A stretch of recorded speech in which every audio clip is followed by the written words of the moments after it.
चलिए, स्क्रीन दिख रही है?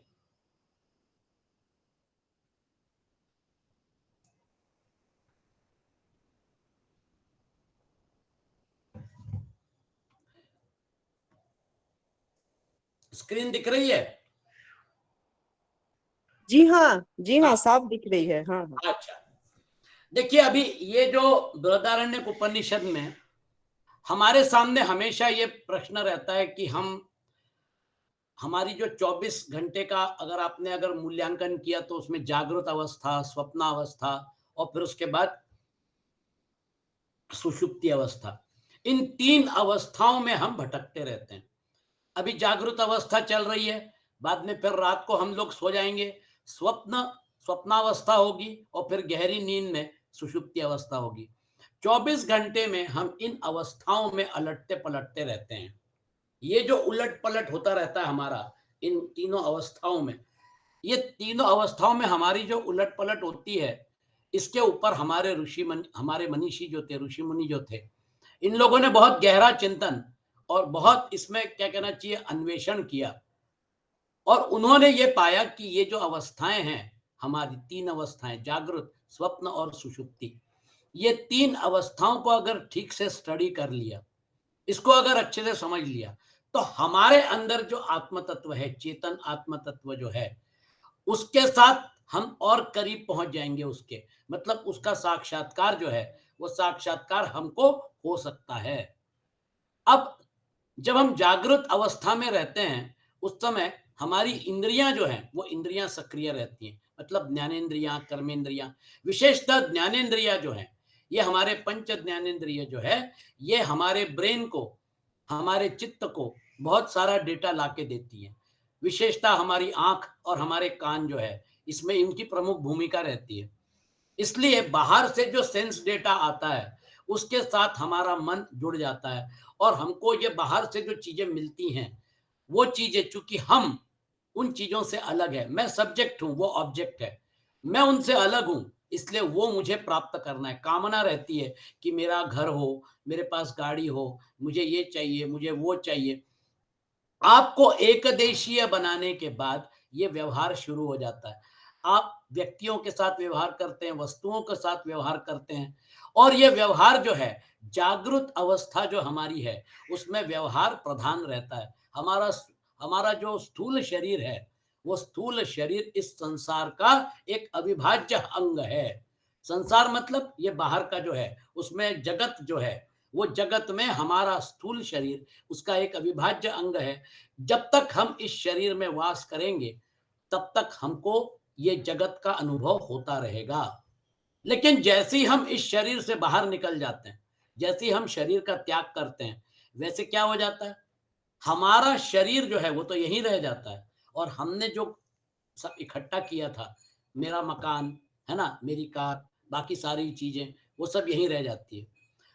वास्तव में अपन देखते हैं कि जैसे कोई चीज को अगर अपन चिमटे से उठाते हैं, है ना, अगर चिमटे से हमने जो चीज उठाई, उसको अगर हमने छोड़ दिया, तो वही चीज नीचे गिरेगी और कुछ नहीं होगा।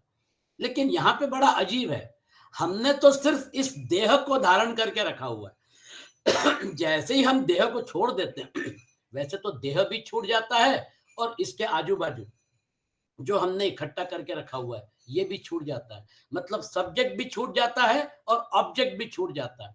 आपके रिश्तेदार जो है, वो सारे रिश्ते खत्म हो जाते हैं। वो रिश्तेदार जो है, वो रिश्तेदार अब आपके साथ कम्युनिकेट नहीं कर सकते। इसका मतलब हमारा देह सापेक्ष ये संसार है।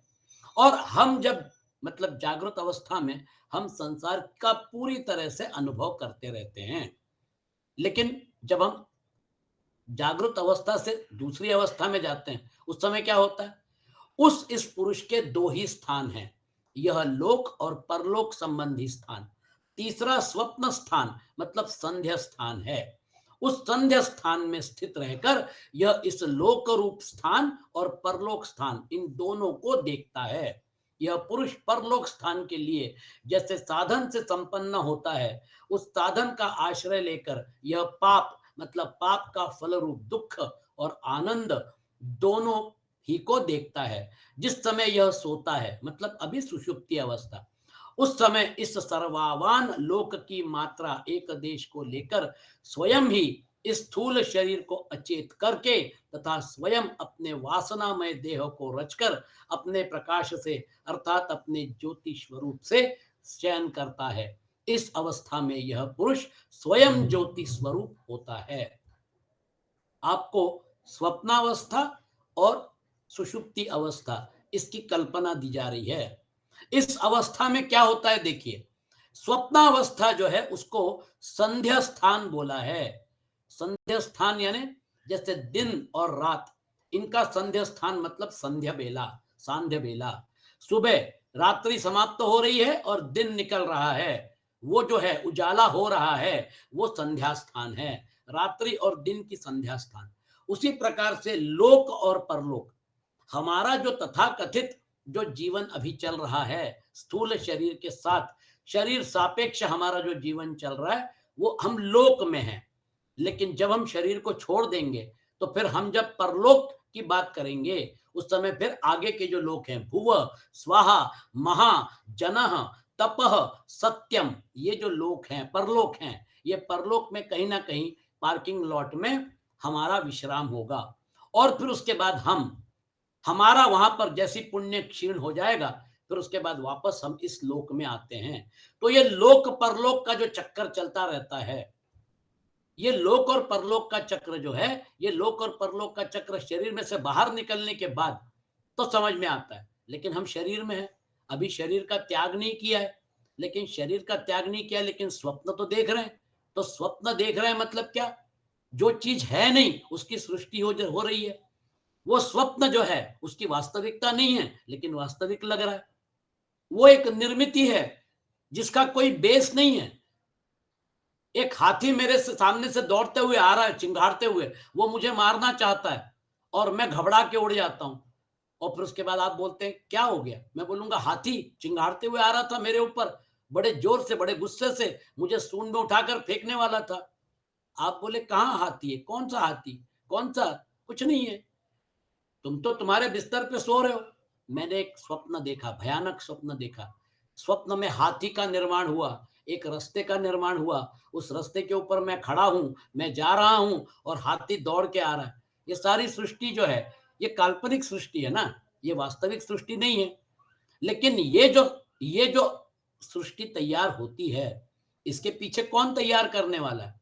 इसका मतलब ये जो है ये काल्पनिक सृष्टि भी तैयार की जा सकती है। इसमें आपकी इंद्रियां जो है, आपकी पंच ज्ञानेंद्रियां शांत हो गई हैं, वो विश्राम कर रही हैं। इसलिए आपका स्थूल शरीर विश्राम कर रहा है।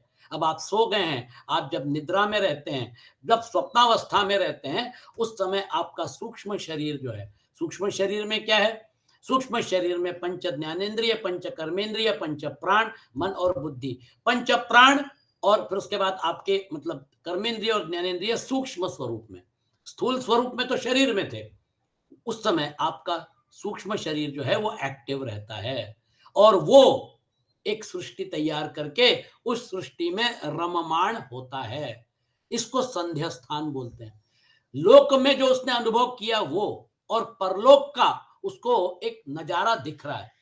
वो परलोक गया नहीं है लेकिन एक एडवांटेजियस पोजीशन में है कि वो परलोक को देख रहा है, परलोक की भी अनुभूति ले रहा है। इसलिए यहां पर याज्ञवल्क्य बोलते हैं ये संध्या स्थान है, रहकर यह इस लोक रूप स्थान और परलोक स्थान इन दोनों को देखता है। यह पुरुष परलोक स्थान के लिए जैसे साधन से संपन्न होता है। परलोक स्थान यानी अगर आप पितृलोक में जाते हैं तो पितृलोक में जिन शरीरों का निर्माण जरूरी है उस शरीर को आप प्राप्त करते हैं। अगर आप देवलोक में जाते हैं तो देवलोक में आप जहां पर हैं तो उस प्रकार के शरीर की निर्मिति होती है। अगर आप उसके आगे के लोक में जाते हैं, सिद्धों के लोक में, महाजनः तप, तो फिर उस प्रकार के उस लोक के विशिष्ट शरीर के हिसाब से आपको शरीर मिलता है और फिर उसके बाद वहां पर आपका निवास जो है वो निवास होता है। ब्रह्मलोक तक आपका आना जाना चलता रह सकता है। आ ब्रह्म भुवनालोका पुनरावर्तिनोर्जुन। दूसरा थॉट प्रोसेस ये भी है कि ब्रह्मलोक में जब तक ब्रह्मा की आयुष्य है तब तक आपको भी आप वहां पर रहेंगे, वास रहेगा। और फिर जब ब्रह्मा की आयु समाप्त हो जाएगी, उसके साथ फिर आपका भी तथाकथित अलग अस्तित्व समाप्त हो गया। मतलब ब्रह्मा की आयुष्य समाप्त होने के बाद आपको मुक्ति मिल गई, ब्रह्मलोक जो है। तो ब्रह्मलोक जो है वो ब्रह्मलोक तक आना और जाना, या फिर वहां पे रह के ब्रह्मा के साथ बाद में मुक्ति होना, ये होगा। हमारा टारगेट ये है कि उसके आगे हमको जाना है। ब्रह्मलोक तक रुक गए तो भी आप मुक्ति का जो आनंद है वो मुक्ति का आनंद नहीं मिल रहा है। आप ब्रह्मलोक में भी अभी पूरी तरह से मुक्त नहीं हुए हैं। हमारा उद्देश्य वैकुंठ लोक है। तो ये जो परलोक स्थान के लिए जैसे साधन संपन्न होता है, उस साधन का आश्रय लेकर वो साधन अभी पूरी तरह से तैयार नहीं हुआ है, लेकिन एक कंफर्टेबल पोजीशन में वो बैठ के और लोक और परलोक दोनों का नजारा देख रहा है और आनंद दोनों ही को देखता है।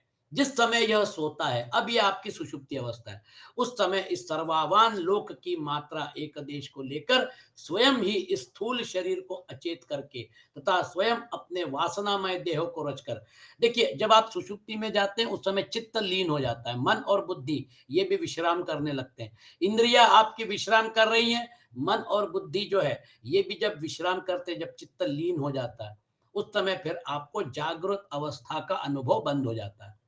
फिर उसके बाद जागृत अवस्था में वो जो सब नजारा था वो नजारा नहीं दिखता। यहां तक कि स्वप्न लोक में जो एक काल्पनिक सृष्टि तैयार होती है वो भी दिखना बंद हो जाती है। और आप गहरी नींद में जब चले जाते हैं तो फिर आपको सिर्फ एक ही अनुभूति होती है, वो है आपको आनंद। क्योंकि आपका एक ही कोश जो है वो अभी एक्टिव है, आनंदमय कोश आपका जो। और प्राणमय कोश आपके शरीर को प्राण प्रदान कर रहा है, प्राण की ऊर्जा प्रदान कर रहा है। प्राण जो है वो 24 घंटा 365 दिन जगता रहता है। प्राण जो है वो प्राण, वो मतलब एक ऐसा क्या कहना चाहिए डायमेंशन है कि जो कभी सोता नहीं है, जो कभी विश्राम नहीं करता है। वो प्राण जो है वो सतत हमेशा एक्टिव रहते हैं। तो प्राणमय कोश जो है वो शरीर को ऊर्जा प्रदान कर रहा है, इसलिए शरीर सांस चल रही है। अभी व्यक्ति जो है वो शरीर में ही विद्यमान है और प्राण उस शरीर को मतलब धारण करके रखा हुआ है। लेकिन ये कहाँ चला गया? शरीर जो है सांस चल रही है, लेकिन ये कहाँ है? ये सुषुप्ति अवस्था में गहरी नींद में है। अगर स्टेशन पे सोया है, उसके नीचे की आप बैग निकाल लो सराहने की, वो पता ही नहीं चलेगा उसको। उसका मोबाइल मार लो, पता नहीं चलेगा। उसका वॉलेट मार लो, पता नहीं चलेगा। इतनी गहरी नींद रहती है कि उस समय वो वहां पर है, शरीर है, लेकिन वो कहीं और रहता है। ये जो गहरी नींद है, ये जो सुषुप्ति अवस्था है, इसका एनालिसिस हमारे यहाँ पर ऋषि मुनियों ने किया और याज्ञवल्क्य जी ने बड़े सुंदर ढंग से हमारे सामने स्वप्नावस्था और सुषुप्ति अवस्था का एनालिसिस प्रस्तुत किया है। इसलिए बृहदारण्यक उपनिषद का ये जो चैप्टर है ये बहुत महत्वपूर्ण है। हमारी कई समस्याएं मतलब हमारी कई उलझनों का जवाब आपको इस अध्याय में मिल जाएगा, जहां पर याज्ञवल्क्य हमको उंगली पकड़कर एक एक मतलब कदम, एक एक सीढ़ी हमको ऊपर ले जा रहे हैं। कहां तक? ब्रह्मलोक के आगे तक। तो बड़ा सुंदर प्रसंग है। तो यहां पर वो बोलते हैं कि ये जो संध्या स्थान है, उस संध्या स्थान में रहकर वह लोक और परलोक दोनों का आनंद लेता है, मतलब दोनों का दर्शन करता है। और फिर उसके बाद जब वो गहरी नींद में चला जाता है, जब वो सुषुप्ति अवस्था में चला जाता है, अपने प्रकाश से अर्थात अपने ज्योति स्वरूप से शयन करता है। इस अवस्था में यह पुरुष स्वयं ज्योति स्वरूप होता है। इसका मतलब उस समय उसको कोई डिस्टरबेंस नहीं होता, इंद्रियों का डिस्टरबेंस नहीं है, मन का डिस्टरबेंस नहीं है, बुद्धि का डिस्टरबेंस नहीं है। वो जो शांत अवस्था है। अब आपका अन्नमय कोश, आपका प्राणमय कोश, मनोमय कोश, विज्ञानमय कोश, ये सारे के सारे कोश अभी सबसाइड हो गए हैं, शांत हो गए और एक ही कोश का अनुभव मिल रहा है, आनंदमय कोश। ये आनंदमय कोश आत्म तत्व के सबसे करीब है। ये आनंदमय कोश का जो अनुभूति होती है, उसका मतलब क्या है कि आत्म तत्व बड़े खुल के आपके सामने प्रस्तुत हो रहा है, क्योंकि एक ही कोश है। अब बाकी आवरण खत्म हो गए, अब सिर्फ एक ही छोटा सा आनंदमय कोश का आवरण है। और ये आनंदमय कोश जब हम उसको भी काट देते हैं, वो आनंदमय कोश को भी बिखेर देते हैं। इसका मतलब कारण शरीर, जहाँ पर हमारा कर्माशय बीज रूप में हमारे कर्म विद्यमान है और जहाँ पे अहंकार का बीज है, वो आनंदमय कोश के साथ जुड़ा हुआ है। और ये मूल प्रकृति जो है, अव्यक्त जो है, उस अव्यक्त अवस्था का द्योतक है। मतलब हम कहाँ तक पहुँच गए? हम उस अव्यक्त को टच कर रहे हैं, मूल प्रकृति को टच कर रहे हैं। ये अव्यक्त से ही सृष्टि का निर्माण होता है और फिर उसके बाद वापस अव्यक्त में वो लीन होती है। ब्रह्मा का दिवस मतलब ब्रह्मा के दिवस में सृष्टि जो है वो फैली हुई है, और जब ब्रह्मा की रात्रि आएगी तो वापस अव्यक्त में वो चला जाएगा।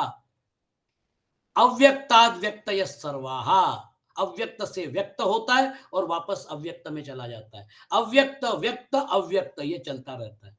जब हम सुषुप्ति अवस्था में जाते हैं तो हम उस अव्यक्त अवस्था का अनुभव ले रहे हैं, जहां पर सिर्फ आनंदमय कोश है, जहां पे सिर्फ हमारा कारण शरीर है। बाकी सारे शरीरों का, बाकी सारे कोशों का संज्ञान समाप्त हो जाता है। उस इस पुरुष के निश्चय ही दो ही स्थान होते हैं, न तो तीसरा होता है और न चौथा ही। वे कौन से हैं? यह जो प्राप्त वर्तमान जन्म है, अर्थात जो शरीर, इंद्रिय, विषय और वेदना युक्त प्रत्यक्षतया अनुभव होने वाला स्थान है, तथा परलोक स्थान, जिसमें परलोक ही स्थान है, यह वह शरीर आदि के वियोग के पश्चात अनुभव होने वाला है। शंका क्या है? किंतु स्वप्न भी तो परलोक है, और यदि ऐसी बात है तो दो ही इस प्रकार निश्चय करना उचित नहीं है। समाधान देखिए कैसा है। आदि शंकराचार्य शंका भी प्रस्तुत करते हैं और उसका समाधान भी देते हैं। क्वेश्चन आंसर फॉर्म में उसको आपको उत्तर दे रहे हैं। समाधान, ऐसी बात नहीं है तो फिर कैसी बात है? यह संध्य है, यह लोक और परलोक की जो संधि है उसमें रहने वाला जो तीसरा संध्य स्थान है वह स्वप्न स्थान है। इसी से स्थानों के दो होने का निश्चय किया गया है, क्योंकि दो ग्रामों की संधि उन ग्रामों की अपेक्षा तृतीय रूप से गिनने योग्य नहीं मानी जाती। किंतु उस परलोक स्थान के अस्तित्व का ज्ञान कैसे होता है, जिसकी अपेक्षा से स्वप्न स्थान संध्या स्थान होता है? इसका उत्तर क्या है देखिए, क्योंकि उस संध्या स्वप्न स्थान में स्थित अर्थात वर्तमान रहकर पुरुष इन दोनों स्थानों को देखता है। वे दोनों स्थान कौन से हैं? यह लोक रूप स्थान और परलोक स्थान। अतः स्वप्न और जागृत से भिन्न दोनों लोक हैं ही, जिनमें की अपनी बुद्धि की समानता को प्राप्त होकर पुरुष जन्म मरण मरण परंपरा के क्रम से निरंतर संचार करता रहता है। तो हम आज अभी लोक में हैं, यहां से फिर परलोक में जाएंगे, वापस लोक में आएंगे, फिर परलोक में जाएंगे, ये चलता रहेगा। जिस प्रकार से जागृत, स्वप्न और सुषुप्ति, इन तीन अवस्थाओं में हम चक्र लगाते रहते हैं, उसी प्रकार से हमारा स्थूल शरीर का त्याग करके और सूक्ष्म शरीर के रूप में, सूक्ष्म और कारण शरीर के रूप में हम परलोक में निवास करते हैं, और फिर वहां पे हमारा पुण्य क्षीण होने के बाद वापस लोक में आ जाते हैं। किंतु पुरुष स्वप्न में स्थित रहकर किस प्रकार, किस आश्रय में रहकर और किस विधि से दोनों लोगों को देखता है, सो बतलाया जाता है। अब वह किस प्रकार देखता है सो सुनो। यथाक्रम, जिससे जीव आक्रमण करता है उसे आक्रम, आश्रय अर्थात अवष्टंब, आधार कहते हैं। इस जीव का जैसा आक्रम हो उसके अनुसार यह यथाक्रम कहलाता है। यह पुरुष अपने प्राप्त करने योग्य परलोक स्थान रूप निमित्त में, जैसे आक्रम वाला, आक्रम मतलब यहां से वहां जाना, उस लोक में जाना। आक्रमण, ये जो शब्द आया है ना, आक्रमण मतलब आपकी सेना इस तरफ है और सामने की सेना उस तरफ है, ये दोनों सेनाएं आमने सामने खड़ी हैं, दोनों अपनी बाउंड्री क्रॉस नहीं कर रही हैं, लेकिन जब आक्रमण किया जाता है तब आप बाउंड्री क्रॉस करके और फिर दूसरे के टेरिटरी में घुस के आप उसके ऊपर आक्रमण कर रहे हैं, आक्रम। तो आप अभी लोक के डायमेंशन में हैं, ये लोक को आक्रम करके आप परलोक में चले जाते हैं। इसमें आपका उदान प्राण जो है, वो उदान प्राण आपको कनेक्टिविटी प्रदान करता है, सारे लोगों को कनेक्ट करने का काम उदान प्राण करता है। आक्रम वाला होता है अर्थात विद्या, कर्म और पूर्व प्रज्ञा रूप, जिस प्रकार के परलोक प्राप्ति के साधन से युक्त होता है। तीन चीजें हैं, कौन सी? विद्या, कर्म और पूर्व प्रज्ञा रूप। ये तीन चीजें जो हैं, ये तीन चीजें हमें 84 लाख योनियों का चक्र जो है उसमें घुमा सकती हैं। अभी अपनी चर्चा चल रही थी, वो जो चिड़िया है, वो चिड़िया को घोंसला बनाने की विद्या किसने सिखाई? उसने कौन सी यूनिवर्सिटी में सीखी है? विद्या, कर्म और पूर्व प्रज्ञा रूप। हमको भी पूर्व प्रज्ञा रहती है। पूर्व प्रज्ञा जो है वो प्रज्ञा कैसे काम करती है देखिए, आपने मतलब क्या कहना चाहिए देखा होगा, एक 10 साल का बच्चा जो है, वो कोई यंत्र बजा सकता है। वो जो है, वो वायलिन बजा सकता है, वो कैसियो बजा सकता है। वो जो है उसमें संगीत की विद्या जो है, वो संगीत की विद्या जन्मजात उसमें आ जाती है। कहाँ से सीख के आया था? पिछले जन्म का कैरी फॉरवर्ड है, पूर्व प्रज्ञा। हमारे अंदर जो मतलब क्या कहना चाहिए, जो जैसे-जैसे हमारे आयुष्य में प्रगति होती रहती है, वैसे-वैसे हम देखते हैं कि कुछ टैलेंट्स, कुछ लोगों में कलाएँ जो हैं, वो कलाएँ स्वाभाविक रूप से आ जाती हैं। हो सकता है माता-पिता में हो इसलिए बेटों में आए, लेकिन कई बार ऐसा होता है माता-पिता में तो है नहीं, लेकिन बेटे में आ गया।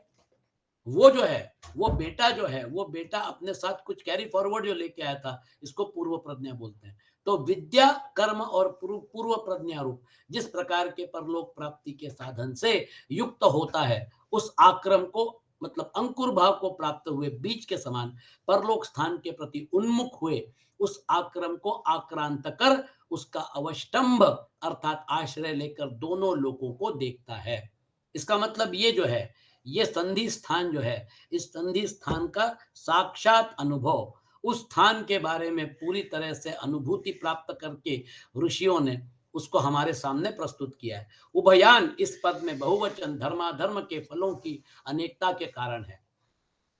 और वो जो है, वो संधि स्थान जो है, उस संधि स्थान में रहकर और फिर उसके बाद वहाँ के जो अनुभव है, वो अनुभव लेकर और फिर वापस वो जागृत अवस्था में जाता है। अगर वहाँ से अगर वो सुषुप्ति अवस्था में जाता है ना? तो स्वप्न हम लोग स्वप्न देखते हैं और फिर अचानक क्या हो जाता है, घबरा के उड़ जाते हैं, फिर वापस जागृत अवस्था में चले जाते हैं। तो ये जो है, ये हमारा जो ऑस्सिलेशन होता रहता है, जागृत से स्वप्न, स्वप्न से सुषुप्ति, सुषुप्ति से वापस स्वप्न और फिर जागृति, ये ऑस्सिलेशन जो है, इसका क्या मतलब हुआ? इसका मतलब ये कि हम, है ना? हम अलग हैं और ये स्थान अलग है। जैसे मैं जबलपुर में था, अब मैं पूना में हूँ। इसका मतलब क्या हुआ? पूना और जबलपुर ये पृथ्वी के ऊपर 2 अलग-अलग जगह हैं, लेकिन मैं इनसे भिन्न हूँ। मैं इन दोनों का अनुभव ले सकता हूँ। मैं जबलपुर का भी अनुभव ले सकता हूँ, पूना का भी अनुभव ले सकता हूँ। इसका मतलब ये कि हम ये दोनों अवस्थाओं का अनुभव ले रहे हैं। इसका मतलब ये अवस्था जो है, ये अवस्था हमारे मतलब जैसे जागृत अवस्था का अनुभव क्यों हो रहा है? क्योंकि हम एक स्थूल शरीर के साथ जुड़े हुए हैं, इसलिए जागृत अवस्था का अनुभव हम ले रहे हैं। अगर मान लीजिए जागृत अवस्था में हमको मनोरंजन करना है, तो हमारा मन जो है, वो मन हमारी आँखों से हम टीवी देखेंगे या हम पिक्चर देखेंगे, तो हमारा स्थूल शरीर और हमारा सूक्ष्म शरीर दोनों इन कोऑर्डिनेशन काम कर रहे हैं। तो मनोरंजन जो है, वो मनोरंजन में भी आप देखिए स्थूल और सूक्ष्म शरीर कंबाइंड काम कर रहे हैं। तो कुल मिला के अगर आप देखेंगे तो जागृत अवस्था में ये तीनों शरीर जो है और कारण शरीर जो है, वो कारण शरीर के हिसाब से जैसे-जैसे कर्मों में परिवर्तन होता है, जो संचित थे वो अब क्रियमाण हो गए, फिर वैसी परिस्थिति बनेगी, फिर वैसी परिस्थिति बनने के बाद फिर अहंकार को वैसी प्रेरणा होगी, फिर अहंकार वैसा निर्णय लेगा और अहंकार अपना निर्णय मन और बुद्धि के ऊपर थोपेगा, फिर मन और बुद्धि वैसा काम करेंगे, है ना? सद्बुद्धि बोलिए, दुर्बुद्धि बोलिए, अब दुर्योधन जो है कर्म गति के हिसाब से जब वो कर्म मतलब क्या कहना चाहिए, उसके जो संचित कर्म थे वो जब क्रियमाण हो गए, उस समय उसको दुर्बुद्धि हुई। उसने पांडवों को द्यूत का निमंत्रण दिया, फिर उसके बाद इंद्रप्रस्थ हत्या लिया और बाद में 12 वर्ष का वनवास और 1 साल का अज्ञातवास खत्म होने के बाद जब पांडवों ने संधि का प्रस्ताव भेजा, उसने ठुकरा दिया। युद्ध के बगैर कुछ नहीं मिलेगा। दुर्बुद्धि। देखिए कर्म गति के हिसाब से अहंकार को वो प्रेरणा होती है और अकेला नहीं मरा, अपने साथ 11 अक्षौहिणी सेना जो है उसको भी नष्ट किया। पांडवों की तरफ से भी सैनिक मारे गए। यानी अब अकेला मरता तो बात अलग है, लेकिन अपने साथ इतना बड़ा नरसंहार करके और फिर उसके बाद वो अपना क्या कहना चाहिए देह त्याग करके चला गया। अब आप बताइए ये कर्म गति जो है, ये कर्म गति हम के साथ हम लोग सब बंधे हुए हैं। तो कारण शरीर जो है, वो कारण शरीर जब तक है तब तक हमारा बंधन चलता रहेगा, तथाकथित बंधन। क्योंकि तथाकथित बंधन ये माना हुआ बंधन इसलिए है कि आत्म तत्व जो है, वो तो ना कहीं आता है और ना कहीं जाता है। लोक और परलोक की व्याख्या जो है, इधर है उधर जा रहा है, आना रहना जाना। इसलिए याज्ञवल्क्य जी ने बोला ध्यायतीव लेलायतीव।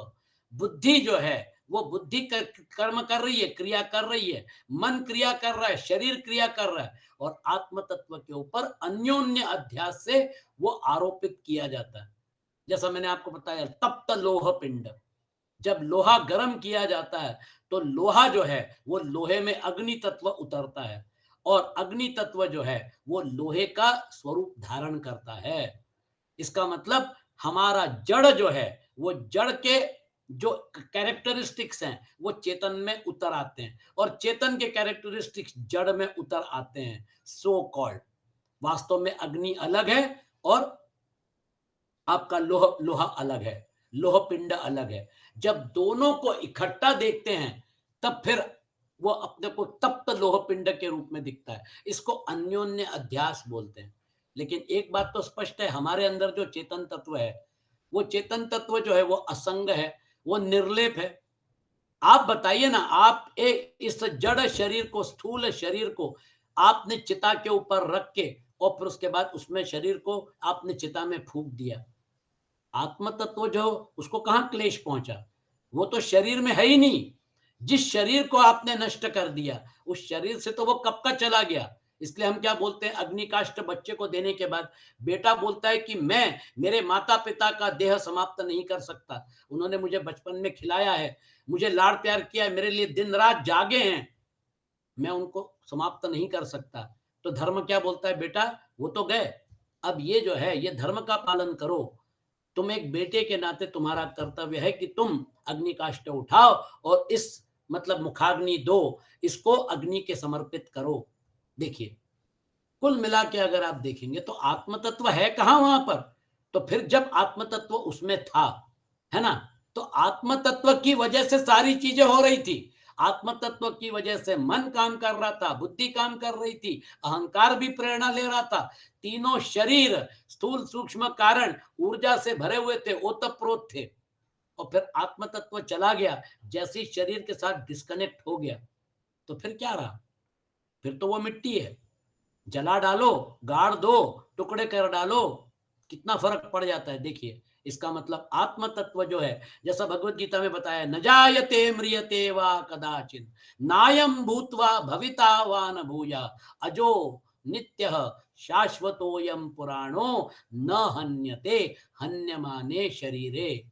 अगर आज इस शरीर में अगर मैं विद्यमान हूं और अगर इस भावना के साथ अगर मैं जुड़ा हूं, न हन्यते हन्यमाने शरीरे अजो नित्य शाश्वतोयम पुराणो, मैं वो हूं जो अज है, नित्य है। अज मतलब अजन्मा, नित्य, शाश्वत और पुराण, मेरा वो स्वरूप है।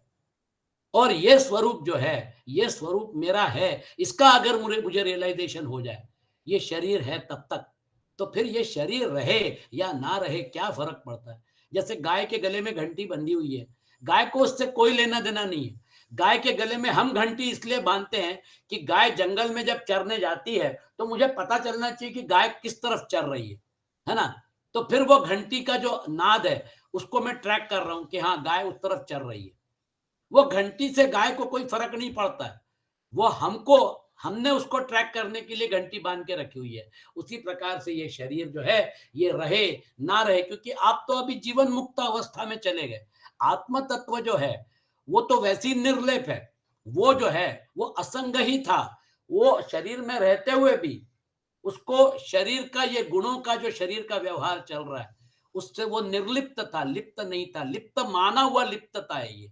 जैसे ही आप असंग हो जाते हैं, भगवत गीता में 15वें अध्याय में भगवान कृष्ण बोलते हैं, ये पूरा जकड़न जो है ना लोक और परलोक की, असंग शस्त्रेण दृढ़ेन छित्त्वा, जैसी उसको काटना कैसे है, ये इतनी जकड़न पूरे जड़ पूरे पकड़ के रखा हुआ है संसार ने हमको, हम पूरी तरह से फंसे हुए हैं लोक और परलोक में।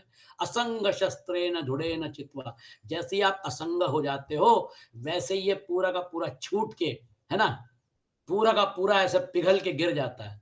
आपको मतलब पता ही नहीं चलेगा कि वो कब गिर गया। असंग शस्त्रेण दृढ़ेन छित्त्वा, आप असंग शस्त्र जो है, तो आप प्रकृति में रहिए, प्रकृति में रहने के साथ साथ सारे व्यवहार करते रहिए। व्यवहार जो है वो व्यवहार गुणों के द्वारा किए जा रहे हैं, आपके 3 शरीरों के द्वारा किए जा रहे हैं। आप सिर्फ उनको ऊर्जा प्रदान कर रहे हैं। आप सिर्फ आपकी वजह से ये तीनों क्रियमाण हैं। मेरा शरीर जो है मेरी मेरे अस्तित्व की वजह से क्रियमाण है। तो आपका शरीर, मेरा शरीर, इनको क्रिया जो प्रदान की जा रही है, इनको ऊर्जा जो प्रदान की जा रही है, वो ऊर्जा तत्व एक ही है और वो ऊर्जा तत्व अलग-अलग नहीं है। ये जिस दिन समझ में आ जाता है, मतलब फिर सर्वात्म भाव। मेरे अंदर जो ऊर्जा तत्व है और आपके अंदर जो ऊर्जा तत्व है, वो एक ही है। और ये ऊर्जा तत्व जो है, ये ऊर्जा तत्व हमारी वास्तविक अवस्था है। ये हम वास्तविक अवस्था से हम मतलब अपना मकान छोड़ के किराए के मकान में रह के खुश होना चाहते हैं। किराए का मकान है, आज रहेगा कल नहीं रहेगा, कभी भी नोटिस मिल सकती है। और प्रकृति आपको देती है ना नोटिस। आईसीयू में एडमिट है, नलियां लगी हुई हैं, अभी उसके बावजूद भी वेंटिलेटर लगा हुआ है, लेकिन फिर भी आप बचा नहीं सकते उसको। नोटिस दिया ना, अगर हिम्मत हो तो बचा लो, लेकिन हम नहीं बचा सकते। हम लोग रिश्तेदार को खो देते हैं, हमको बहुत बुरा लगता है, वापस फिर से गाड़ी पटरी पे आने में समय लग जाता है। लेकिन ये सारी चीजें तो वास्तविकता है ना। प्रकृति ने जो दिया था वो हमसे छीन भी लिया, बड़े प्रेम से दिया लेकिन बड़ी निष्ठुरता से छीन लिया। अगर निर्माण करते, विष्णु अगर पालन करते, तो शंकर जी जो है उनका रोल तो अदा करना ही है उनको, वो तो संहार करेंगे। ये त्रिशक्ति जो है, ये दुनिया का संचालन कर रही हैं। हम इससे कैसे बच सकते हैं? और ये आदि शक्ति जो है, आदि शक्ति योग माया जो है, उसी की तो ये त्रिशक्ति जो है, ये उसी के इंस्ट्रक्शन पे काम कर रही हैं। बच के कहाँ जाएंगे? अगर ब्रह्मा के पैर पकड़ेंगे तो वो बोलेंगे भैया उसके इंस्ट्रक्शन पे काम करता हूँ। विष्णु के पैर पकड़ेंगे तो वो बोलते हैं उसके इंस्ट्रक्शन पे काम करता हूँ। और फिर उसके बाद शंकर जी को बोलेंगे तो शंकर जी बोलेंगे मैं कौन होता हूँ, वो तो करने वाली है। तो आदि शक्ति, योग माया, जगत जननी, ये जो है पर ब्रह्म परमात्मा और उनकी आदि शक्ति योग माया, इसके अलावा कुछ भी नहीं है। और ये उनकी आदि शक्ति है। अव्यक्त नामनी परमेश शक्ति, अनादि अविद्या त्रिगुणात्मिका परा, कार्यानुमेया सुधियैव माया, यया जगत सर्वम इदम प्रसूयते। ये बड़ी अजीब और बड़ी जबरदस्त चीज है। अव्यक्त नामनी परमेश शक्ति, ये उसी परमात्मा की शक्ति है जिसको तुलसीदास जी ने बड़े सुंदर ढंग से बोला, सीय राम मैं सम जग जानी। भगवान राम और सीता मैया के अलावा बाकी कुछ भी नहीं है, सब उन्हीं का किया करा है। आदि शक्ति योग माया सीता मैया है और परब्रह्म परमात्मा राम है। आप देखने का अपना अपना नजरिया है, लेकिन तुलसीदास जी ने बड़े सुंदर ढंग से रामचरितमानस के शुरू में ही बता दिया कि राम क्या है और सीता मैया क्या है। तो कहने की बात यह है कि हमारे लिए ये हमारा जो प्रवास चल रहा है लोक और परलोक का, ये लोक और परलोक के प्रवास से हमको अगर बाहर निकलना है तो पहले तो क्या करना पड़ेगा, जो आत्म तत्व है उस आत्म तत्व को अच्छी तरह से उसके साथ अपने को जोड़ना पड़ेगा। यानी ये बाहर संसार जो है, जिसको कहते हैं ना, संसार जो है वो किसकी देन है? स्थूल शरीर की। जब स्थूल शरीर नहीं रहेगा तो संसार का अस्तित्व समाप्त। तथा कथित जो संसार करने वाले लोग थे, मेरा मेरा, यहां भाग रहे हैं वहां भाग रहे हैं, और फिर क्या हो गया, अचानक जब देह का त्याग कर दिया तो फिर वो कहां चले गए? उनका वो सब भागना दौड़ना कहां चला गया? और बाद में 10 साल के बाद, 20 साल के बाद बात आई गई हो जाती है, लोग उनको भूल जाते हैं। वो इतिहास में काल, वो मतलब क्या कहना चाहिए, काल में जमा हो जाते हैं। और इतिहास जो है वो इतिहास वापस लौट के नहीं आता है ना। जो हो गया, जो घटना घट गई घट गई। आज हम वर्तमान में जिन सारी चीजों को लेकर, उसके अस्तित्व को लेकर चिंतित हैं, कुंठित हैं, सुखी हैं, दुखी हैं, इसकी वास्तविकता 200 साल के बाद या 50 साल के बाद कुछ भी नहीं है। ये जो है ये इतिहास में जमा हो गया, और इतिहास के पन्ने पलटने से, पिछले वाले पन्ने पलटने से आज की वास्तविकता थोड़ी बदलेगी। अगली जनरेशन क्या बोलती है वो ठीक है, दादा परदादाओं की बात हमको क्या लेना देना, अभी हमने तो उनको देखा भी नहीं है। आप ये सारी पुरानी चीजें सुना के हमको बोर कर रहे हैं। उनके लिए उसकी वास्तविकता नहीं है, उनके लिए उनके जीवन की वास्तविकता है। देखिए, जो पन्ना खुला है वो पन्ना इतना रियलिस्टिक है कि उनका स्कूल, उनका कॉलेज, उनका संसार, और फिर हम खुद ही देखते हैं कि हमारे ही जीवन में जैसे जैसे हम बूढ़े होते जाते हैं और बच्चे बड़े हो जाते हैं, तो फिर फ्रंट पेज पे वो आ जाते हैं और हम लोग जो हैं वो पिछले वाले पन्नों में चले जाते हैं। फिर बुढ़ापे में सिर्फ यादें रह जाती हैं, इस समय ऐसा हुआ था, वो हुआ था, पुराने लोग मित्र मिल जाते हैं, पुराने संबंधी मिल जाते हैं, तो फिर पुराने इतिहास को याद करके 2 घंटे व्यतीत हो गए, है ना? भविष्य जो है, वो भविष्य अभी आपके सामने ज़्यादा दिन बचे नहीं हैं। आप मतलब भूतकाल को लेकर अपना जीवन जीना शुरू कर देते हैं। तो फिर वर्तमान क्या है? आपके बच्चे वर्तमान हैं, उनकी समस्याएँ जो है वो वर्तमान है, आपके जो नाती हैं वो वर्तमान है। आपको वो अपने इसमें बिज़ी रखेंगे। अगर कोई चीज़ समझनी है, तो फिर वो आपको पकड़ेंगे। दादी हमको ये बताओ, नानी हमको ये बताओ, दादाजी हमको ये बताओ। देखिए वास्तविकता कैसे रहती है। उस वास्तविकता के साथ हमको जुड़ना पड़ता है नेसेसरीली। वर्तमान इतना जीवित और इतना मतलब क्या कहना चाहिए हमारे सामने स्पष्ट रहता है कि हम भूतकाल में जाएँ, फिर भी हमको वापस लौट के आना पड़ता है। इसी प्रकार से एक जमाने में जो भूतकाल था वो वर्तमान था। वर्तमान की रियलिटी के साथ हम लोगों को जीना पड़ता है और भविष्य जो है वो तो कोई जानता नहीं है क्या होगा, उसकी चिंता करने में कोई मतलब नहीं है। काल के इस प्रवाह में हम जो फ्लो कर रहे हैं, हम जो बह रहे हैं, ये बहाव जो है, ये बहाव हमको इसी को संसार कहते हैं और ये शरीर सापेक्ष है, स्थूल शरीर सापेक्ष है। जब हम धीरे-धीरे उसमें से स्थूल शरीर और उसके व्यवहार से बाहर निकलने की कोशिश करते हैं, तो फिर आपको उस अलग-अलग डायमेंशन की अनुभूति शुरू होती है। तो फिर जैसे स्वप्नावस्था में आप उसमें से बाहर निकले, सुषुप्ति अवस्था में आप उसमें से बाहर निकले, 24 घंटे में ही तो हुआ ना वो, तो फिर आप उसमें से जागृत अवस्था में भी बाहर निकलने की कोशिश करिए ना। ज़रूरत पड़ती है, तो फिर आप अपने इंद्रियों का और अपने मतलब शरीरों का उपयोग करिए। जब ज़रूरत नहीं है, तो शांति से बढ़िए, भगवान का नाम लीजिए, गुणगान करिए, आप मतलब अपनी योग साधना करिए, भक्ति करिए। कहने का तात्पर्य ये है कि हमारा तथाकथित जो इन्वॉल्वमेंट है संसार में, ये इन्वॉल्वमेंट जितना ज़रूरी है उतना रख के भी हम जागृत अवस्था में क्योंकि जागृत अवस्था बहुत लाइव है। जागृत अवस्था में अगर ये रियलाइज़ कर लिया कि आत्म तत्व जो है, ये आत्म तत्व के साथ मेरा जुड़ने की मेरा अभ्यास हो गया, तो फिर क्या हो जाएगा? वही चीज़ आपको स्वप्नावस्था में और वही चीज़ आपकी सुषुप्तावस्था में कैरी फॉरवर्ड होगी। तो वो जो लोक और परलोक का जो संधि स्थान है, उसको उन्होंने इंडिकेट कर दिया है कि ये जो है स्वप्नावस्था जो है, ये अपने आप में कुछ नई अनुभूति लेके आती है, जो पहले कभी देखा नहीं, उसकी अनुभूति होती है। इसका तो हमने पहले अनुभव किया नहीं था हमारे जीवन में, लेकिन फिर वो कहाँ से आ गया? तो इस प्रकार से स्वप्न में ना थोड़ा इधर का, थोड़ा उधर का, इस प्रकार से अलग-अलग किस्म से जैसे वो जिग्सॉ पज़ल होता है, अलग-अलग किस्म से वो आता है और हमारे सामने प्रस्तुत होता है। तो स्वप्नावस्था के बारे में याज्ञवल्क्य क्या बोलते हैं? स्वप्नावस्था में रथादि का अभाव है, इसलिए उस समय आत्मा स्वयं ज्योति है। किंतु इस अवस्था में पुरुष स्वयं ज्योति कैसे हो सकता है? क्योंकि जागृत के समान इस समय भी ग्राह्य ग्राहक आदि रूप सारा व्यवहार देखा जाता है तथा चक्षु आदि इंद्रियों के उपकारक आदित्यादि लोक भी उसी प्रकार देखे जाते हैं जैसे कि जागृत अवस्था में देखे जाते हैं। फिर इस अवस्था में यह पुरुष स्वयं ज्योति होता है, इस प्रकार विशेष रूप से निश्चय क्यों किया गया? अब इसका समाधान बहुत सुंदर है, क्योंकि स्वप्न दर्शन की जागृत से विलक्षणता है।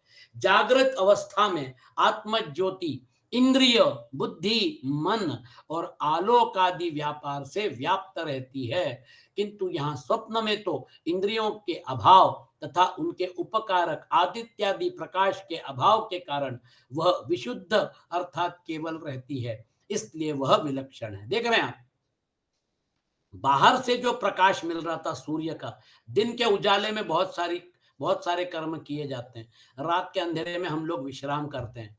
हमको हमारी इंद्रियों को बाहर से प्रकाश की जरूरत पड़ती है, इसलिए या तो हम दिन में करते हैं या फिर हम लाइट में मतलब आर्टिफिशियल लाइट में हम काम करते हैं। कहने का तात्पर्य यह है कि आपका स्वप्न स्थान में ये सारा का सारा जो निर्माण किया गया, ये एक ऐसे लोक का निर्माण किया गया, लेकिन यहाँ पे इंद्रियां कहाँ हैं? यहाँ पे सामने की वास्तविकता कहाँ है? कुछ भी नहीं है। लेकिन उसके बावजूद भी वो जो है उसका निर्माण तो हो रहा है। तो ये देखिए कितना सुंदर श्लोक है। न तत्र रथा न रथयोगा न पंथानो भवन्ति अथ रथान रथ योगान पथ सुजत सुसृजते सुजते न तत्रानंदा मुद प्रमुदो भवंती। उस अवस्था में न रथ है, न रथ में जोते जाने वाले अश्वादी हैं और न मार्ग ही है, परंतु वह रथ रथ में जोते जाने वाले अश्वादी और रथ के मार्गों की रचना कर लेता है। उस अवस्था में आनंद, मोद और प्रमोद भी नहीं है, किंतु वह आनंद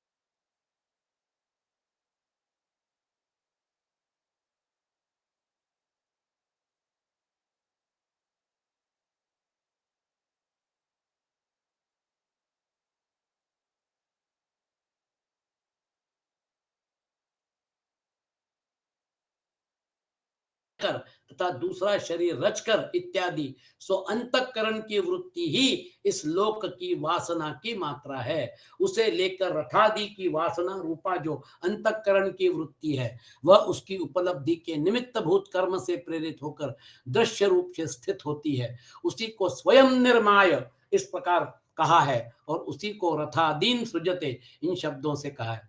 उस अवस्था में इंद्रियों के अनुग्राहक आदित्यादि प्रकाश अथवा उनसे प्रकाश्य रथादि विषय भी नहीं है। उनकी उपलब्धि के हेतुभूत जो कर्म है, उन कर्म रूप निमित्त से प्रेरित जो अंतःकरण की उद्भूत वृत्ति है, उसके आश्रित रहने वाली केवल उनकी वासना मात्र तो देखी जाती है। वह जिस नित्य ज्ञान स्वरूप ज्योति को दिखाई देती है, वह आत्म ज्योति इस अवस्था में म्यान से निकली हुई तलवार के समान शुद्ध होती है। देखिए कितना सुंदर उदाहरण दिया।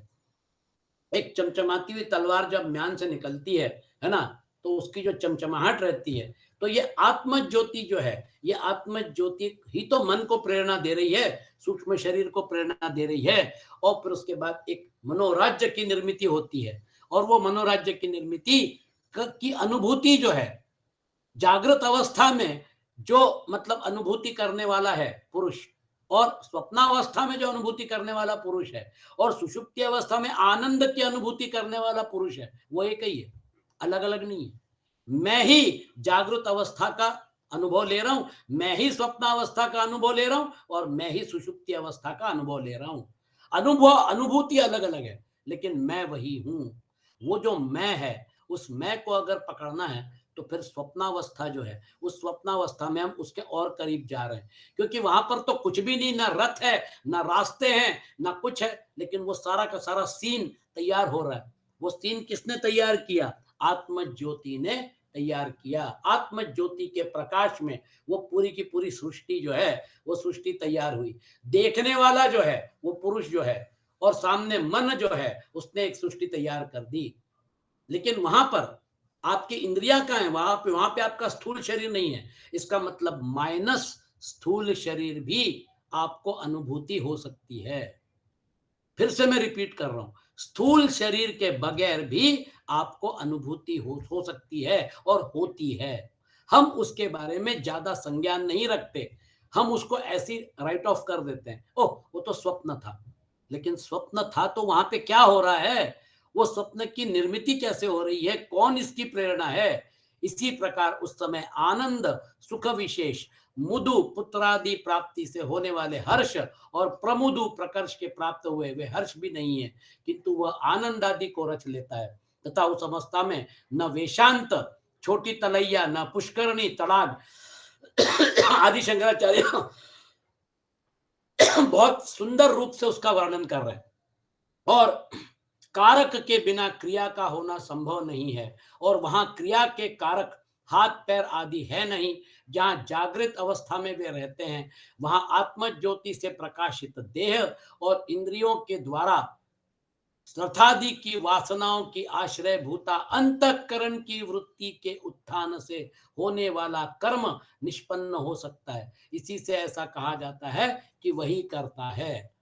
तो आप देखिए, वासना और अंतःकरण की वृत्ति, वो जो है, और इधर आत्मा ज्योति, ये तीनों का खेल चल रहा है। अंतःकरण की वृत्ति और आत्मा ज्योति, और फिर उसके बाद आपके सामने एक अलग चित्र तैयार होता है, और इसी से वह आत्मा ज्योति से ही बैठता है, इधर उधर जाता है, कर्म करता है और फिर लौट आता है। कहाँ था? ना रास्ता था, ना कुछ था, कुछ भी नहीं।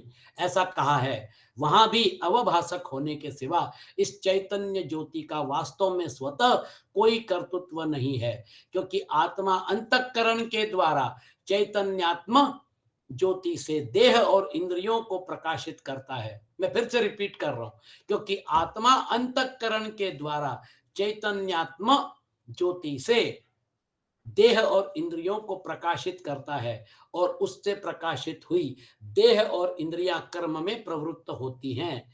इसी से उनमें आत्मा के कर्तृत्व का उपचार किया जाता है। मतलब मैं क्या बोलता हूं, आत्मा कर रहा है। ऊपर जो मानव ध्यान करता है, ध्यायतीव लेलायतीव, ये जो शब्द यहाँ आए हैं, यदुक्तम ध्यायतीव लेलायतीव, मानो अत्यंत चंचल होता है, ऐसा कहा है। उसी का कर्तृत्व में हेतु दिखाने के लिए यहाँ वही करता है, इस प्रकार अनुवाद किया है। तो आप देख रहे हैं, एक विलक्षण अवस्था स्वप्नावस्था है। स्वप्न सृष्टि के विषय में प्रमाणभूत मंत्र, आत्मा स्वप्न के द्वारा शरीर को निश्चेष्ट कर स्वयं न सोता हुआ सोए हुए समस्त पदार्थों को प्रकाशित करता है। वह शुद्ध इंद्रिय मात्रा रूप को लेकर पुनः जागृत स्थान में आता है। हिरण्मय ज्योति स्वरूप पुरुष अकेला ही दोनों स्थानों में जाने वाला है। मतलब जागृत से स्वप्नावस्था, स्वप्नावस्था के बाद वापस जागृत अवस्था, दोनों अवस्थाओं में फ्लिप फ्लॉप करता है, ऑसिलेट करता है। आप देखिए, जब हम सोते हैं तो हम स्वप्न देखते हैं, बाद में फिर अचानक गहरी नींद में चले जाते हैं, वापस फिर दूसरा स्वप्न देखते हैं, फिर गहरी नींद में चले जाते हैं, या फिर हमको मतलब क्या कहना चाहिए, रात को प्यास लग गई इसलिए उठ गए, तो पेशाब पानी के लिए उठ जाते हैं। तो वो जो है जागृत, स्वप्न और सुषुप्ति, और अगर रात भर अगर गहरी नींद में सोए हैं तो दूसरे दिन एकदम फ्रेश उठ जाते हैं, बड़ी अच्छी नींद आई। तो जरूरी नहीं है कि हम हर मतलब क्या कहना चाहिए हर दिन या हर रात में स्वप्न देखें। कभी कभी बहुत ज्यादा थक जाते हैं तो गहरी नींद में चले जाते हैं। ये तीनों अवस्थाएं जो हैं, ये तीनों अवस्थाएं हमारे साथ 24 घंटे में जुड़ी हुई हैं। ये यहां पर आपके सामने तर्क प्रस्तुत किया जा रहा है। तो अब आपने देखा कि ये स्वप्नावस्था जो है, ये स्वप्नावस्था के बारे में उसको संधि स्थान बोला है। लोक और परलोक दोनों को एक स्ट्रेटेजिक पॉइंट है, जहां पे लोक और परलोक दोनों का दर्शन हमको होता है।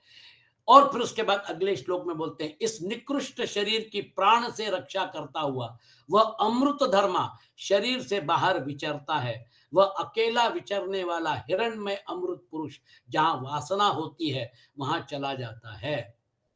आप देखिए, जब हम कई बार स्वप्न देखते हैं तो आपको मतलब आउट ऑफ बॉडी आप हो, इस प्रकार से कभी अनुभूति हो सकती है, कभी, हमेशा होगी ऐसा जरूरी नहीं है।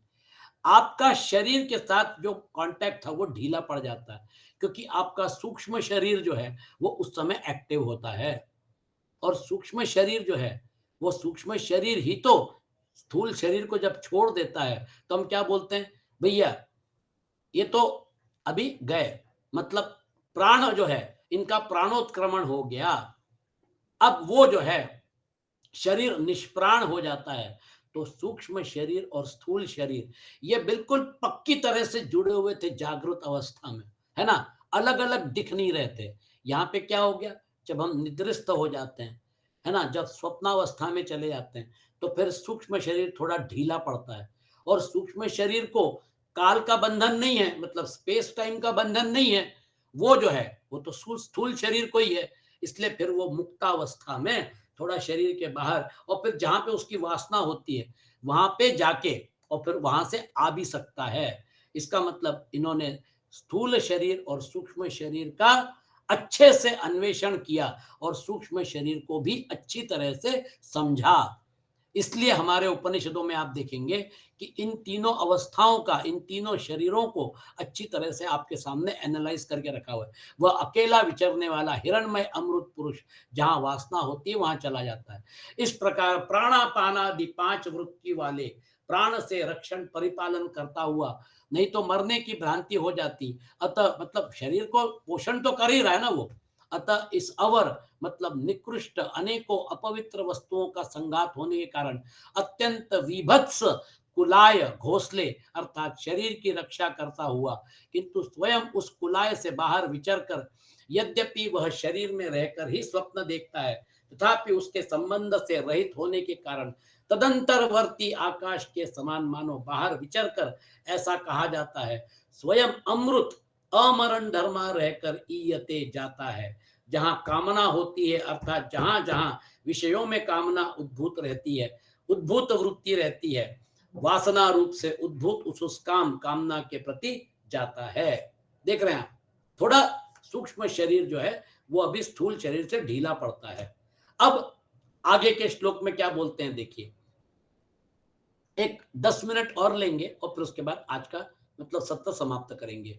वह देव स्वप्नावस्था में ऊंच नीच भावों को प्राप्त होता हुआ बहुत से रूप बना लेता है। इसी प्रकार वह स्त्रियों के साथ आनंद मानता हुआ, मित्रों के साथ हंसता हुआ तथा व्याघ्रादि भय देखता हुआ सा रहता है।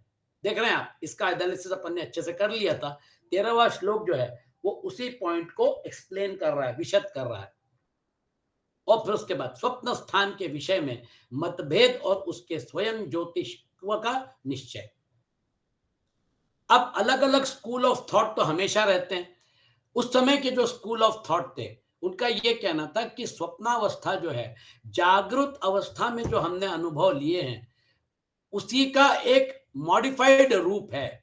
जागृत अवस्था के बाहर और कुछ भी उसमें ऐड नहीं होता है। मतलब जो भी जोड़ तोड़ होगी, जागृत अवस्था का एक प्रसंग जो है उसके साथ कोई दूसरा प्रसंग, तो जागृत अवस्था के प्रसंगों को ही जोड़ तोड़ के स्वप्नावस्था में प्रस्तुत किया जाएगा। ये एक स्कूल ऑफ थॉट था। याज्ञवल्क्य जो है उसका एनालिसिस हमारे सामने प्रस्तुत कर रहे हैं। सब लोग उसके आराम क्रीड़ा की सामग्री को ही देखते हैं, उसे कोई नहीं देखता। देख रहे हैं आप, हम जागृत अवस्था, स्वप्नावस्था और सुषुप्ति अवस्था में जिसकी अनुभूति की जा रही है उसके बारे में बहुत स्पष्ट है, लेकिन जो अनुभव करने वाला है उसके बारे में बिल्कुल संज्ञान नहीं रखते।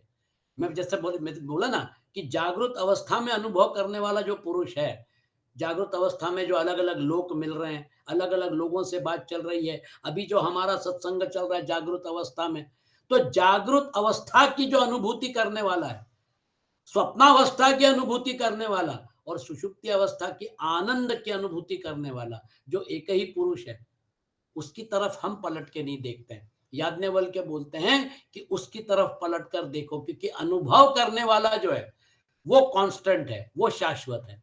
उस सोए हुए आत्मा को सहसा न जगावे, ऐसा वैद्य लोग कहते हैं। जिस इंद्रिय प्रदेश में वह सोया हुआ होता है उसमें प्राप्त न होने से इसका शरीर दुष्चिकित्स्य हो जाता है। इसी से अवश्य ही कोई कोई ऐसा कहते हैं कि यह स्वप्न स्थान इसका जागृत देश ही है, क्योंकि जिन पदार्थों को यह जागने पर देखता है उन्हीं को सोया हुआ भी देखता है। किंतु याज्ञवल्क्य बोलते हैं यह ठीक नहीं है, क्योंकि इस अवस्था में यह पुरुष स्वयं ज्योति होता है।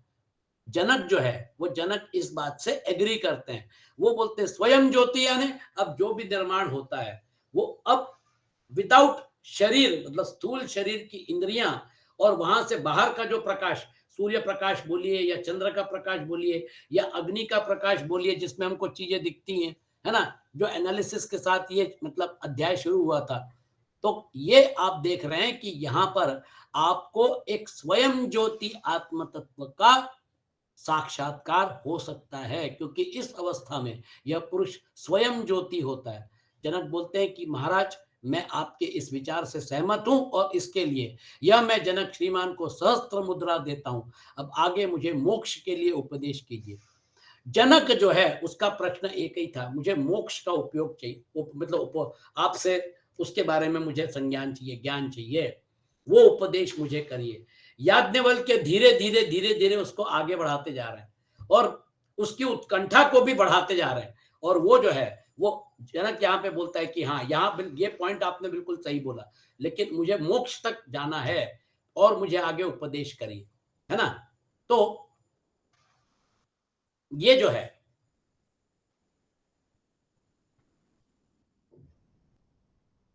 स्वयं ज्योति,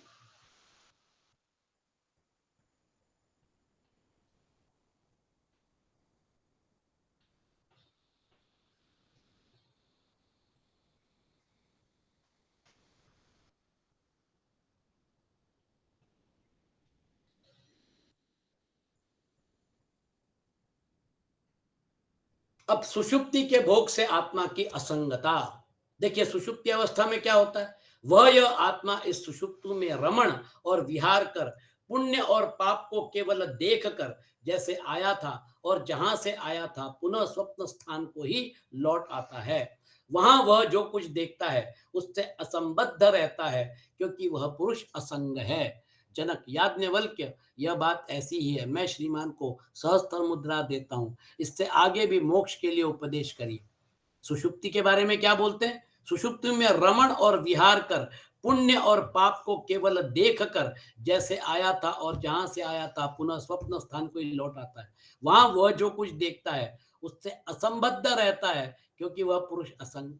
यानी सुषुप्ति अवस्था में क्या होता है, सुषुप्ति अवस्था में हमारी जो अनुभूति है वो आनंदमय कोष तक लिमिटेड है।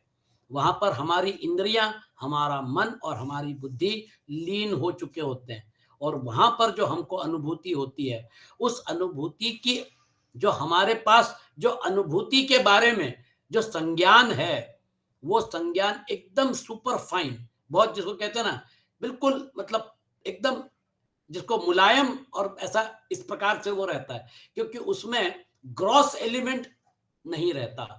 ग्रॉस एलिमेंट यानी मैं टेबल पे, मैं कुर्सी पे बैठा हूं, मैं टेबल पे मतलब हाथ रखा हूं, मैं कंप्यूटर के सामने बैठा हूं। ग्रॉस एलिमेंट जो है जागृत अवस्था का जैसा रहता है वैसे वहां नहीं रहता है। आनंदमय कोष जो है वो बहुत ज्यादा सुपर फाइन लेवल है और वो सुपर फाइन लेवल जो है हमारा आनंद और परमानंद जो है, परमात्मा का जो आनंद है और हमारा आनंद जो है, हमारा आनंद और परमात्मा का आनंद, हमारा आनंदमय कोष जो है वो मान लीजिए शुद्ध जल है। गंगा जी के मतलब ऋषिकेश के और आगे जाकर मैंने गंगा जी का जल जो है वो एक बोतल में मैंने भर लिया। गंगा जी का जल नदी में है और मेरे बोतल में भी गंगा जी का ही जल है। बाहर भी आनंद है और भीतर भी आनंद है। इतना पवित्र है वो, इतना शुद्ध रहता है। आनंदमय कोष तक पहुंचते पहुंचते हमको आत्म तत्व के हम बहुत करीब पहुंच जाते हैं।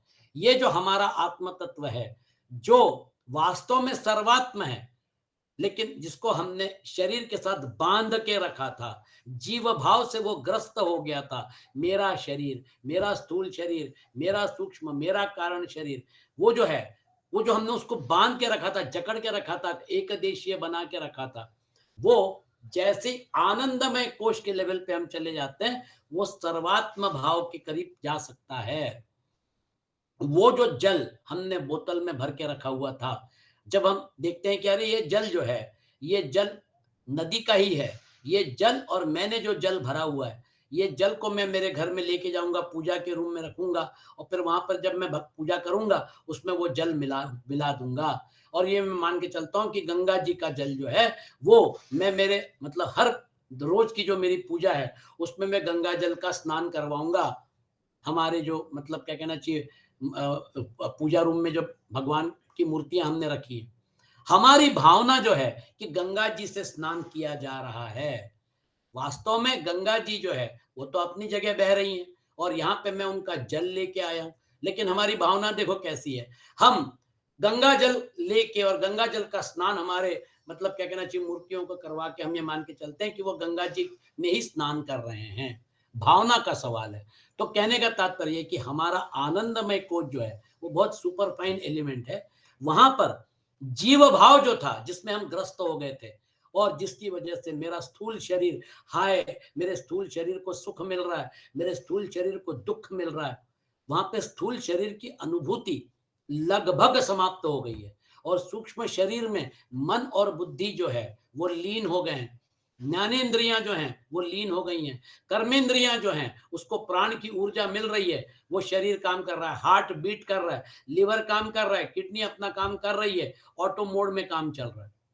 आप देख रहे हैं कि उस समय आपका सिर्फ कारण शरीर और आपका आनंदमय कोश जो है उसकी अनुभूति। इसका मतलब ये कि जब हम उस सुपर फाइन लेवल पे चले जाते हैं और फिर वहां पर जब हम अलर्ट रहते हैं, अलर्ट, जब हम वहां पर जागृत अवस्था के जैसा संज्ञान जैसा हमारा होता है उस प्रकार से जब हम लेते हैं, वहां पे वो जो ग्लानि है, वहां पे वो जो एक अवस्था है ना कि समझ में नहीं आया मैं कहाँ था लेकिन बड़ा आनंद आया।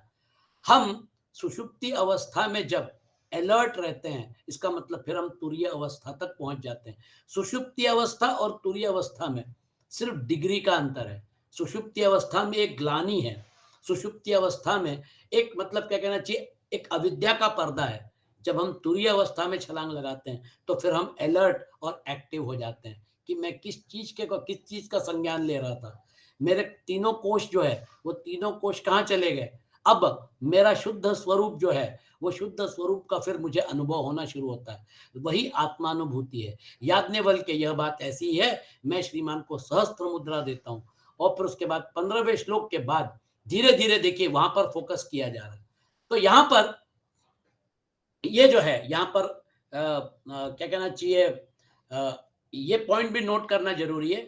शांकर भाष्य में प्राय अनेकों जगह सुषुप्ति के दृष्टांत से मुक्त आत्मा के स्वरूप का कुछ आभास दिया गया है।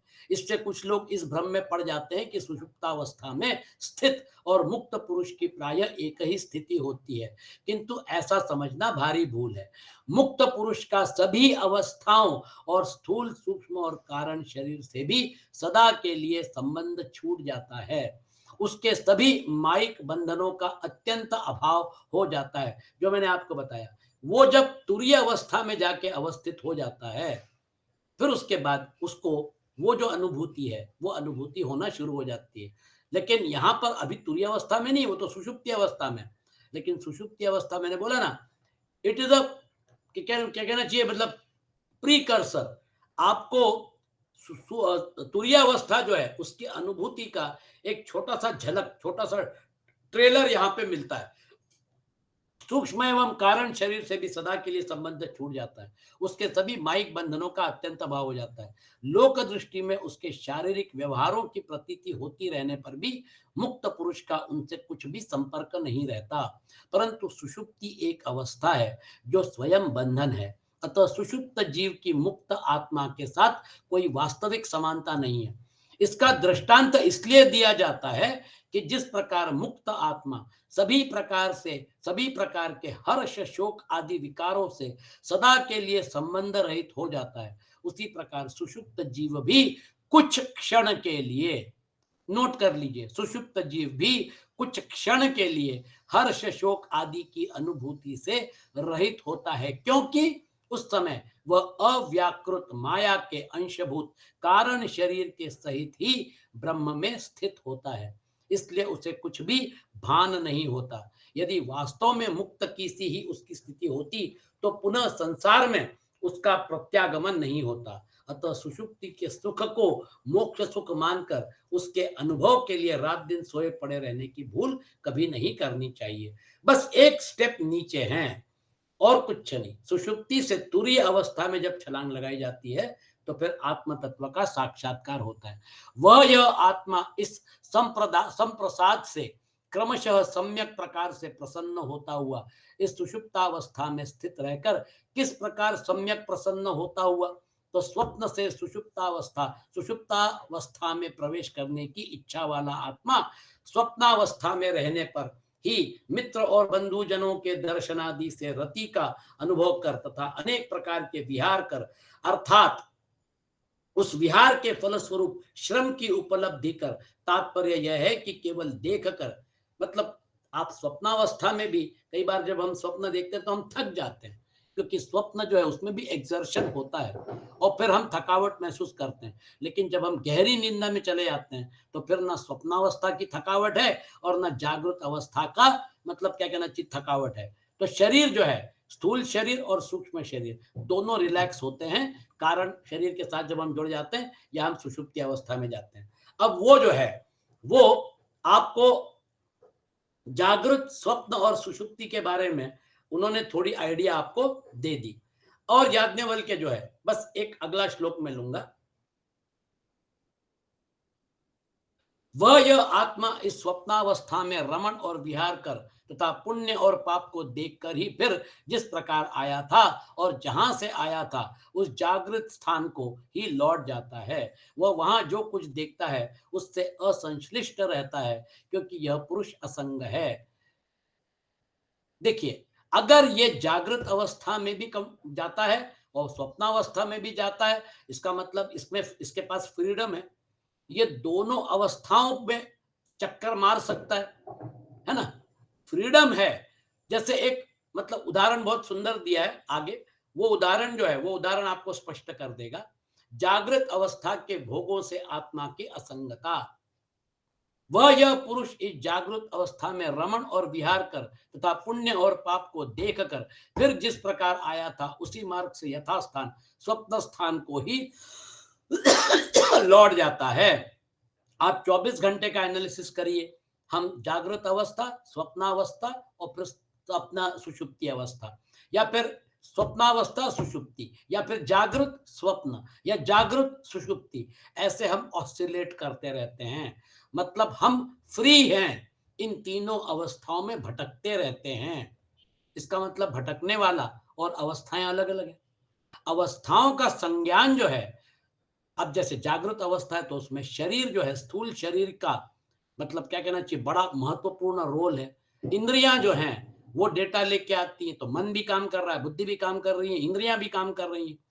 मजे की बात, हम इसको सच मान रहे हैं, हम इसके साथ पूरी तरह से जुड़े हुए हैं, इसी में पूरी तरह से रचे बसे हैं। और आप अगर थोड़ा विड्रॉ करके देखेंगे तो फिर समझ में आएगा कि जब तक शरीर है, स्थूल शरीर है, तब तक तो जागृत अवस्था की अनुभूति भी है। और जब आपका स्थूल शरीर सो जाता है तो इंद्रियां सो जाती हैं, मन जो है वो लीन हो जाता है, बुद्धि लीन हो जाती है, तो फिर वो अनुभूति कहाँ हो गई? अब तो सिर्फ आनंद की अनुभूति होती है। इसका मतलब ये कि आत्मा जो है वो चाहे तो अपना जीव भाव छोड़कर आनंद की साक्षात अनुभूति, सिर्फ आनंद की अनुभूति, सिर्फ स्वयं ज्योति की अनुभूति कर सकता है। वो जो है वो अगर उसने पॉइंट पकड़ लिया तो फिर उसका काम हो जाता है। इस प्रकार यह पुरुष आत्मा स्वयं ज्योति देह और इंद्रियों से विलक्षण और उनके प्रयोजक काम एवं कर्म से भी विलक्षण है, क्योंकि यह पुरुष असंग ही है। असंग होने के कारण ही स वा एष एतस्मिन् संप्रसादे, वो जो संप्रसाद, वो जो आनंद की अनुभूति किया है, इत्यादि 3 मंत्रों द्वारा इस अर्थ का प्रतिपादन किया गया है। इससे आत्मा की असंगता ही सिद्ध होती है। क्यों? क्योंकि वह जागृत से स्वप्न को, स्वप्न से सुषुप्ति को और सुषुप्ति से पुनः स्वप्न को तथा क्रमशः बुद्धांत यानी जागृत को और जागृत से पुनः स्वप्न को इस प्रकार क्रमिक संचार के द्वारा उससे तीनों स्थानों का व्यतिरेक सिद्ध किया गया है। स्थान अलग और वो अलग, जैसे पूना अलग, जबलपुर अलग और जोशी जी अलग। हम अलग अलग स्थानों का अनुभव लेते हैं, लेकिन हम अलग हैं, स्थान अलग है, हम अलग हैं। उसी प्रकार से अवस्था जो है, उस अवस्था का अनुभव हम ले रहे हैं, लेकिन उस अवस्था का अनुभव लेने वाले हम अलग हैं।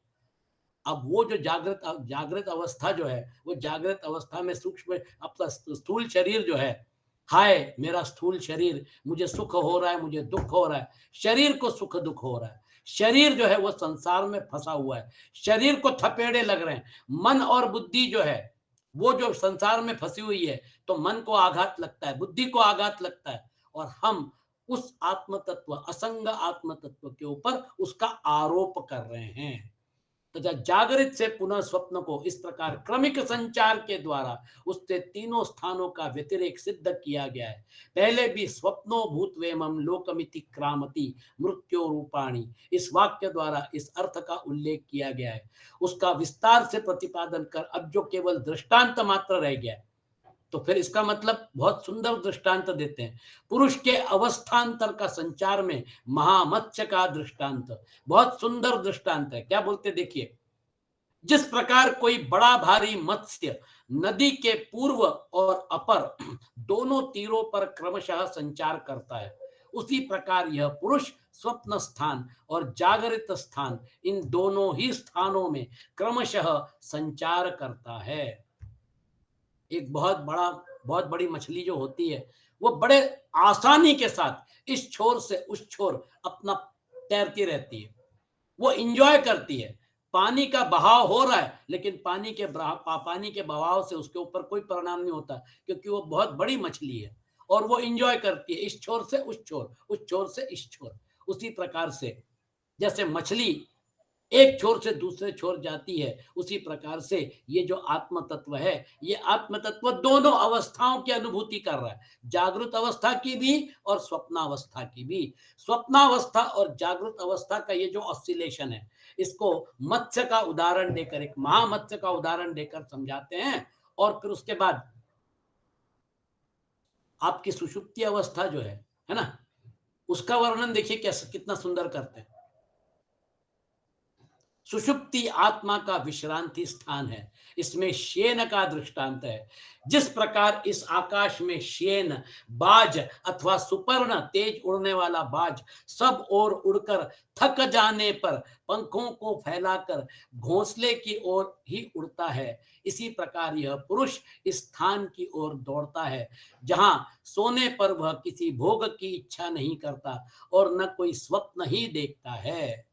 देखिए, बाज पक्षी, पक्षी बहुत, मतलब क्या कहना चाहिए, उड़ उड़ के थक गया है, वापस अपने घोंसले की तरफ जा रहा है अपने पंख फैला के, अब वहां पर जाकर विश्राम करता है। आपको भी जब सुषुप्ति अवस्था में हम स्वाभाविक जब उसमें चले जाते हैं, तो फिर वहां पे हमारा विश्रांति स्थान है, वो वहां पर, वो जो है वहां पर, मतलब क्या कहना चाहिए, हमारा घोंसला है, वहां पर हमारा अस्तित्व जो है, क्योंकि वहां पर कारण शरीर है। कारण शरीर जो है वो आपके मूल अस्तित्व के साथ, अव्यक्त के साथ, प्रकृति के मूल के साथ जुड़ा हुआ है। तो प्रकृति का मूल जिसको अव्यक्त बोलते हैं और हमारा कारण शरीर, ये जो है ये एक ही लेवल पे ऑपरेट करते हैं। तो देखिए, ये शयन पक्षी जो है, घोंसला, थका हुआ पक्षी अपने घोंसले की तरफ लौट रहा है, कितना सुंदर उदाहरण दिया है, और महामत्स्य का उदाहरण दिया है। और फिर उसके बाद इसको अपन, मतलब अगला श्लोक जो है इसको अपन अगले सत्र में लेंगे। यहां तक आपके सामने प्रस्तुति जो है, आपको समझ में आ गया होगा कि इसको सुंदर ढंग से अगर समझा जाए, है ना, तो फिर आपका जो एक, हमारा जो शरीर के प्रति हमारा जो लगाव रहता है, या उसके प्रति हमारी जो आसक्ति रहती है, वो कम हो जाती है।